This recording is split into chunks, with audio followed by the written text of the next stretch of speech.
Bienvenidos, bienvenidas, es un gusto saludarles. Mi nombre es Carlos Millet y esta es una nueva emisión de La Opinión Hoy.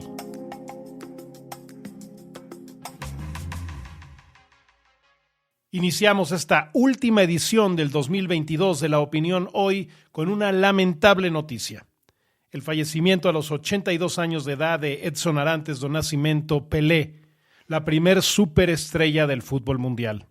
Nacido un 23 de octubre de 1940 en el municipio brasileño de Três Corações, en Minas Gerais, tal vez Pelé nunca supo lo feliz que haría a millones de fanáticos que celebraron y gritaron cada uno de sus goles y la creación del Jogo Bonito. Su debut como profesional lo hizo en 1956 en la liga de su país con el Santos, club que amaría por el resto de sus días. Lo ganó todo con el Peixe, Copa Intercontinental, Supercopa Intercontinental, Copa Libertadores de América. En el ámbito local levantó 6 veces el trofeo Brasileirão, en 10 oportunidades el Campeonato Paulista y también el torneo Río-São Paulo. En total, marcó 643 goles en 663 partidos, una cifra demoledora y que definitivamente marcaría un precedente. Curiosamente, el megaastro brasileño nunca jugó en ligas europeas. Puede que debido a que las ligas del viejo continente no eran en ese entonces lo que son ahora. Solo una millonaria oferta del antiguo New York Cosmos de Estados Unidos en 1975 lo sacó de su amado país, con quien pasó los últimos días de su carrera marcando 37 goles. Sin embargo, su más grande legado dentro del balompié internacional lo dejó jugando para la selección de Brasil. El fútbol que se practicó en la verde amarela gracias a él en aquellos tiempos deslumbró a todo el planeta, a toda una generación y conquistó 3 Copas del Mundo.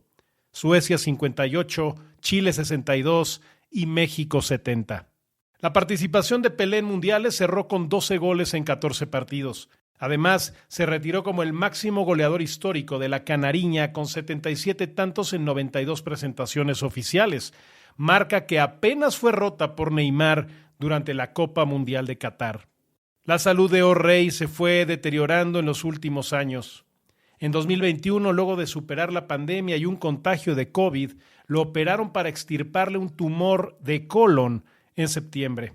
A partir de ahí, sus idas y venidas del hospital se volvieron demasiado frecuentes, dejando en vilo a los millones de fanáticos al fútbol en el mundo entero. El miércoles 30 de noviembre, Pelé fue internado de emergencia en el Hospital Albert Einstein al sur de Sao Paulo. La leyenda del fútbol presentó problemas cardíacos.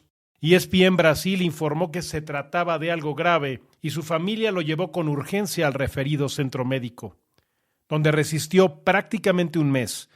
Vivió la Copa del Mundo apoyando siempre a su amado Brasil y donde lamentablemente perdió la vida luego de un fallo generalizado. La indiscutible brillantez de Pelé lo convirtió en el rey absoluto de su tiempo y comparte el Olimpo de los mejores jugadores de la historia junto con los argentinos Diego Armando Maradona y ahora Lionel Messi.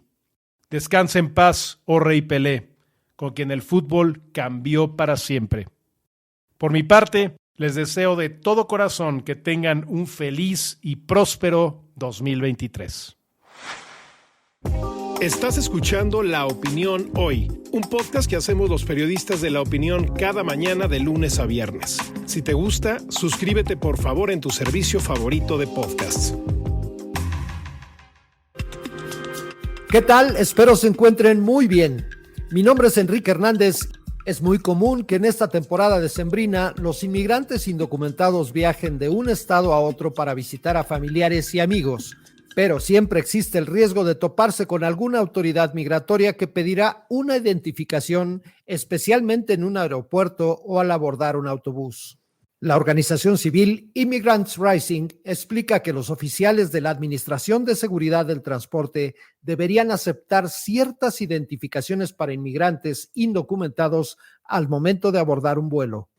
Para comentar un poco más sobre este tema, le doy la más cordial bienvenida a Jesús García, nuestro especialista en política, inmigración y asuntos nacionales de La Opinión.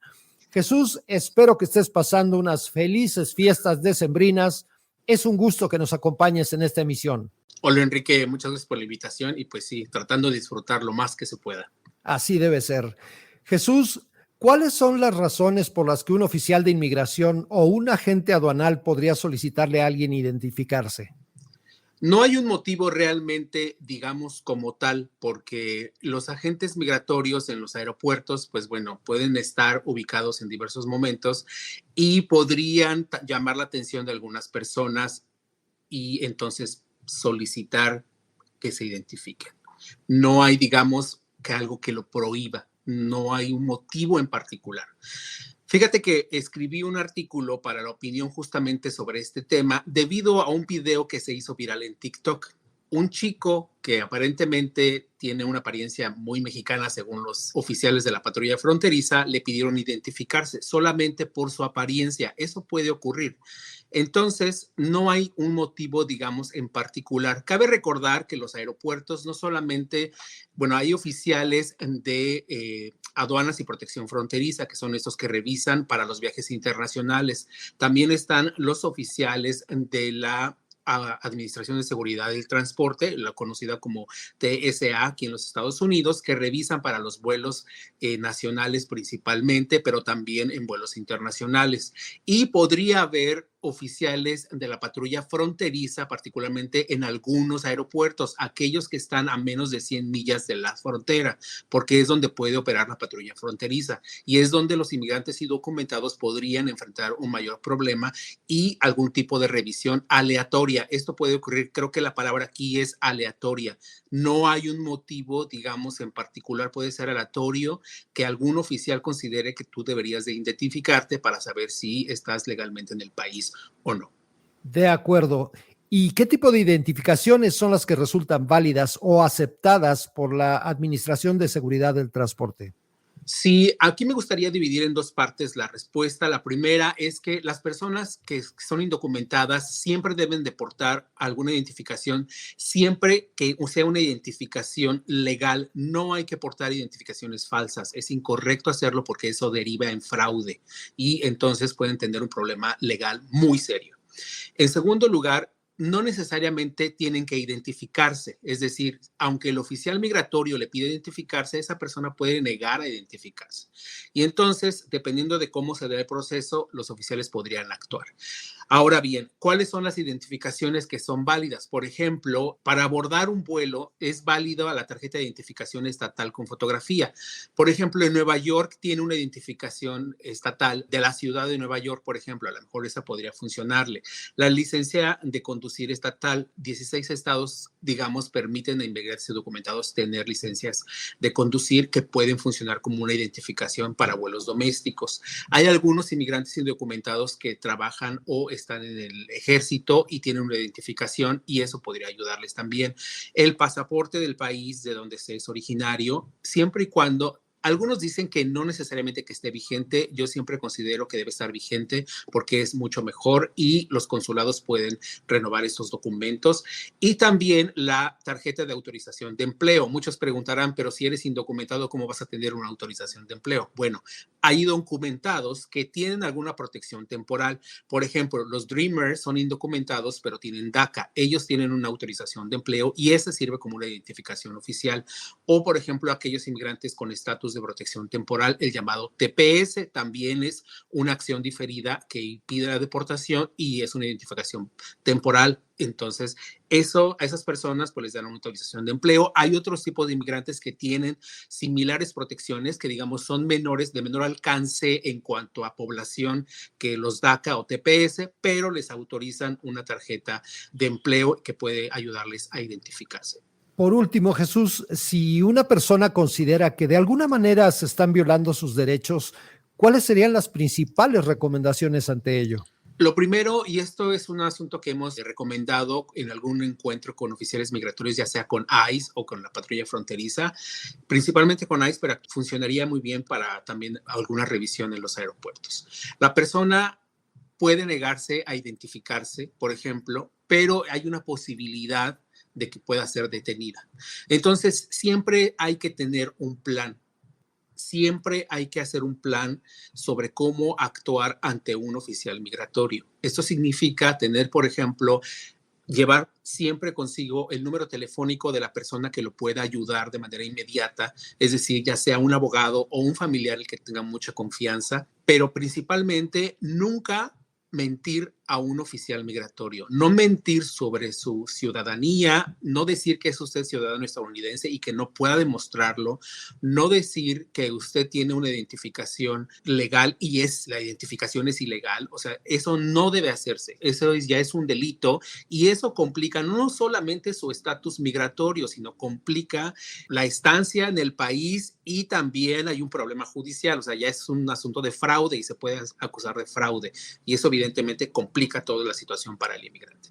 Entonces, si bien hay que documentar cómo se hace toda la revisión, si es posible que se pueda documentar. Por ejemplo, si la persona que es cuestionada va con otra persona adicional, esa otra persona puede documentar el momento en que está siendo detenido y eso puede servir para presentar como prueba si se considera que se abusó justamente de esta pesquisa que están haciendo los oficiales migratorios. Si la persona no va con alguien y puede grabar, ya sea el audio o el video, sí puede hacerlo, no le prohíbe nada hacerlo y eso ayuda a documentar, porque muchas veces decir, bueno, también su testimonio es importante, pero si tiene un sustento de una grabación ayuda más, porque evidentemente cuando se presenta ante tribunales esas evidencias son importantes. Entonces, sí se pueden hacer quejas, aunque son difíciles de seguir, pero es posible establecerlas. Siempre hay que tener asesoría de un abogado para que los orienten sobre este aspecto y vuelvo a decirlo, y me lo repiten a mí abogados y defensores de inmigrantes. La gente se tiene que preparar conociendo su condición como indocumentado y siguiendo esos pasos básicos que ya he mencionado. Pues ya lo escucharon, amigos, muy alerta ante este tipo de situaciones, pero sobre todo traten de tener siempre a la mano la documentación que les evite problemas. Jesús, muchas gracias por tu información y aprovecho para desearte un feliz 2023 a ti y a los tuyos. Muchísimas gracias, Enrique, y muy feliz año nuevo también para los escuchas. Que estés muy bien. Gracias. Él fue Jesús García, nuestro especialista en política, inmigración y asuntos nacionales de La Opinión. Hoy les queremos agradecer de manera muy especial por su compañía durante 2022 aquí en La Opinión Hoy, proyecto que nació precisamente este año y ha crecido gracias a ustedes. Recuerden por favor regalarnos un like y suscribirse en su plataforma de podcast favorita. A nombre de todos mis compañeros, su servidor Enrique Hernández les desea que el 2023 venga lleno de prosperidad y alegría para todos. ¡Felicidades!